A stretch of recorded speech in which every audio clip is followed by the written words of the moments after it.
15 सालों से हो और एक दाऊद इब्राहिम को लाने की औकात आपको नहीं है, तो आपको हैसियत क्या है? पप्पू यादव के मुंह से यह निकले कि हिंदू खतरे में, तो हमको चुल्लू भर पानी में डूब के मर जाना चाहिए, या नहीं तो सल्फाट खा करके चुपचाप सो जाना चाहिए। हाथी चले बाजार, कुत्ता भूखे हजार। इस दुनिया में सोशल मीडिया के युग में धरती पर किसी की औकात नहीं किसी जाति को गाली देकर के, दुनिया में सोशल मीडिया के युग में धरती पर किसी की औकात नहीं किसी जाति को गाली देकर के वो बच जाए, और किसी को सोशल मीडिया के युग में किसी को छेड़ के अब वो बच जाए। नहीं बच सकता, पूरी दुनिया आलोचना करेगी, पूरी दुनिया खिलाफ हो जाएगी। आप समझ लीजिए सर। एफआईआर लॉन्च करेंगे सर, एफआईआर लॉन्च करेंगे। आप इसको समझिए, मैं आपको एक बात बता रहा हूं भैया, सरकार आपकी, और आप कह रहे हैं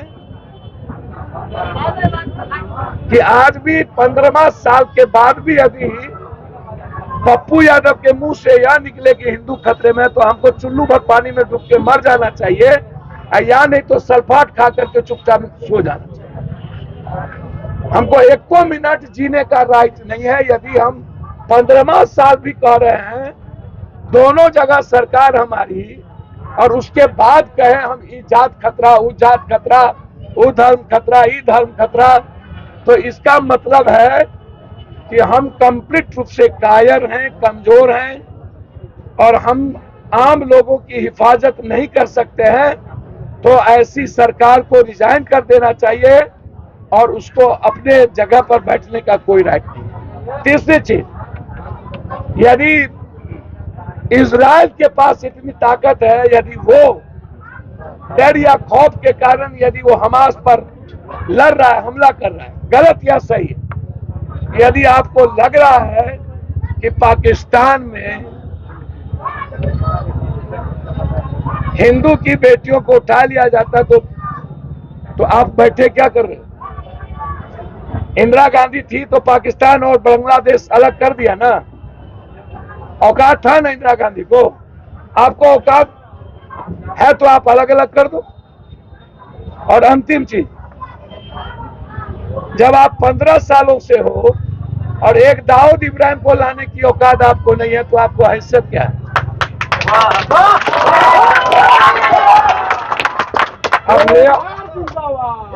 जो सरकार के हमारा देश के संविधान का गुनाहगार है, जिन जिन लोगों ने पैसा लूट करके दूसरे देश में गया, चाहे वो दाऊद इब्राहिम हो, चाहे कोई भी अपराधी हो, यदि मेरे संविधान का, लोकतंत्र का, भारत का वो गुनाहगार है, तो आपको रोक कौन रहा है लाने के?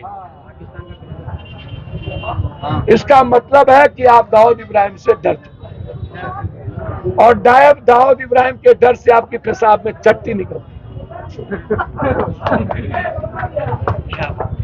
आपको हैसियत नहीं है। हाथी चले बाजार, कुत्ता भूखे हजार।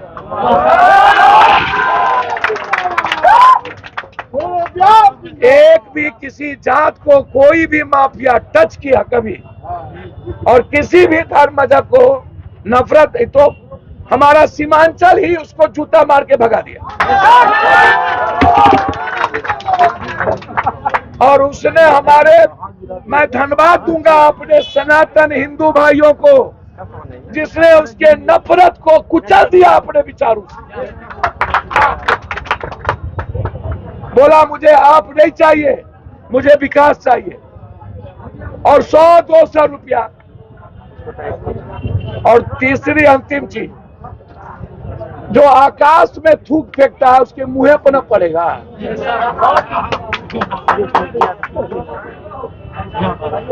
अरे बाप मेरे, यदि तुमको औकात और ताकत है तो तुम बोलते क्यों नहीं, करते क्यों नहीं हो? कर लो ना। तो औकात तो कुछ नहीं, बोलने में बड़बड़। और जो बात हमारे नेताओं के मुंह से निकला है यह देश संघीय व्यवस्था का है, सेक्युलर पार्टी का है। हमारा संविधान सभी जाति धर्म वर्गों को संरक्षित करता है, चाहे जय नमो बुद्धाय, जय भीम, चाहे इस्लाम, चाहे बुद्ध, चाहे जो भी धर्म, कोई भी यह नहीं कह सकता है इस देश में रहना है तो यही जात कहना पड़ेगा, हिंदू बनना पड़ेगा, मुसलमान बनना पड़ेगा, सिख बनना पड़ेगा, ये कोई नहीं कह सकता। और ऐसे लोगों को कहने वाले को हम नीतीश जी से आग्रह करेंगे, अविलंब आप नोटिस लीजिए और ऐसे गलत लोगों को आप अविलंब एफआईआर लॉन्च करके जेल में भेजें। आप सर करेंगे अपनी तरफ से एफआईआर? सर मैं क्यों करूं भैया, मैं क्यों करूं? ऐसे लोगों के खिलाफ तो कानून काम करेगी ना, और सरकार न करेगी। हम आग्रह ही न करेंगे कि आप नफरत की बात मत करिए और किसी जाति को गाली गलौज की बात मत करिए।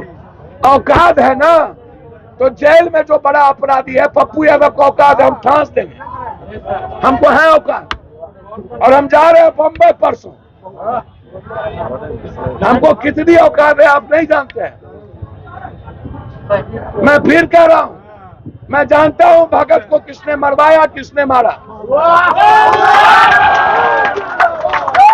और मैं इशारा कर दिया हूं, यदि उसके बावजूद भी वह आतंक जिंदा है तो उसको मिटा देना चाहिए और उसके खिलाफ पप्पू यादव जंग लड़ेगा।